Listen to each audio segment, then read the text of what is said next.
Hi friends, how's it going? I hope you're having a fantastic week. It is Thursday evening, about 6:30, and I wanted to talk to you about all that heat out there. And so I've talked to you about how very hot it has been here in Colorado, which is definitely the case.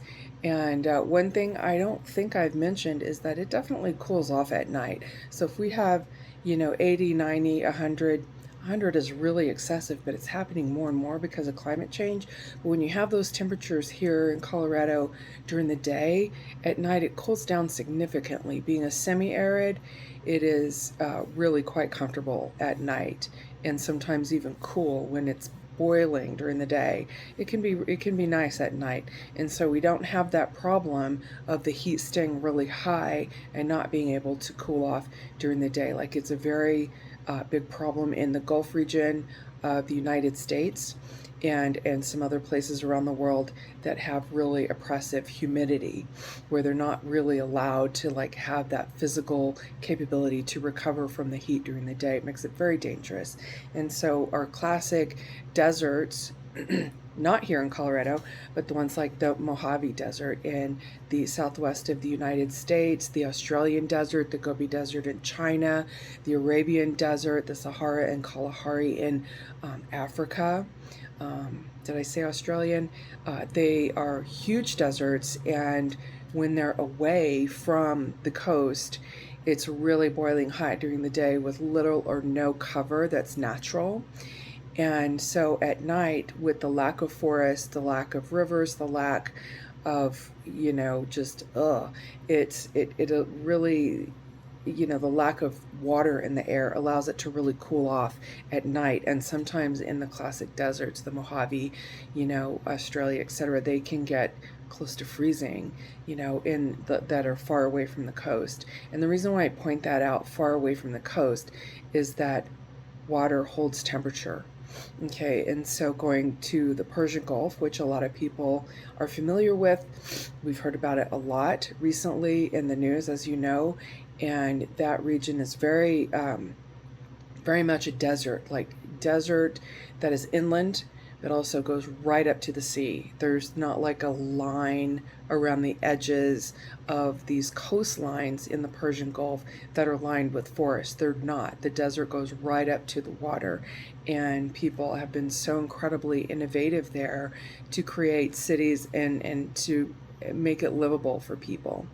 And so in the countries of Kuwait, of the UAE, Bahrain, Qatar, Iraq, Yemen, Oman, Iran, these very, very hot places. This is literally not the hottest temperature places in the world. We've seen that in Death Valley and some of those interior deserts where they have like the Death Valley in California has the record at 134 degrees Fahrenheit, which is an air temperature, and there's virtually no humidity there. We've been there and it is definitely boiling hot, but the air is so dry that it wicks away the sweat and you can cool off.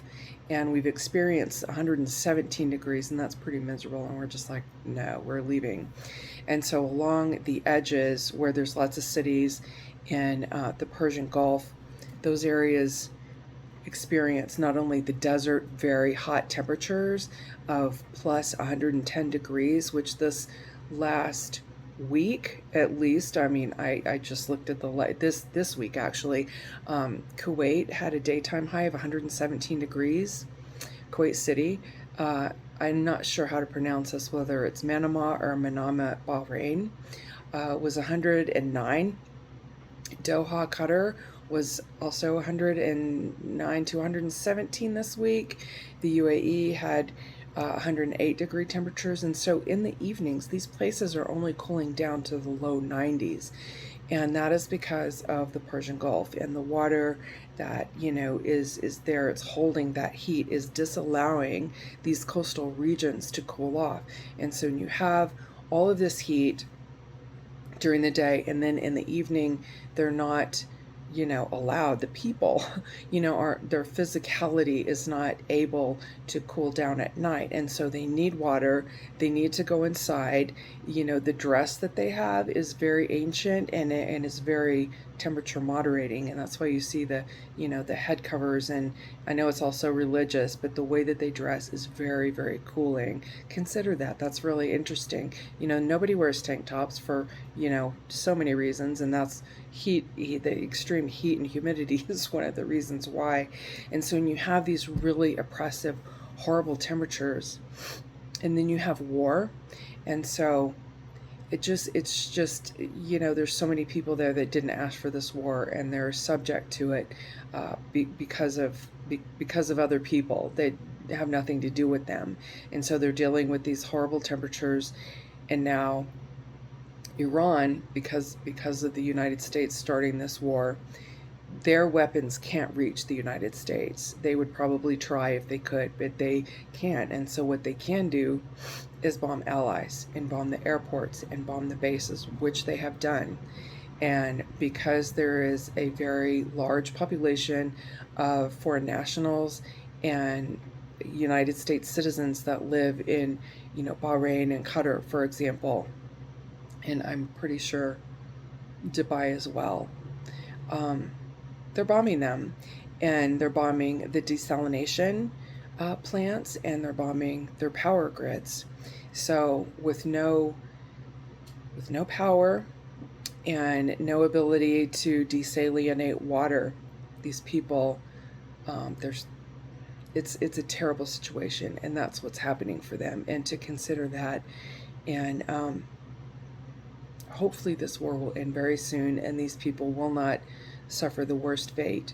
But there is an incredible amount of suffering, and in Kuwait City, for example, where the government is suggesting that they reduce power whenever they can.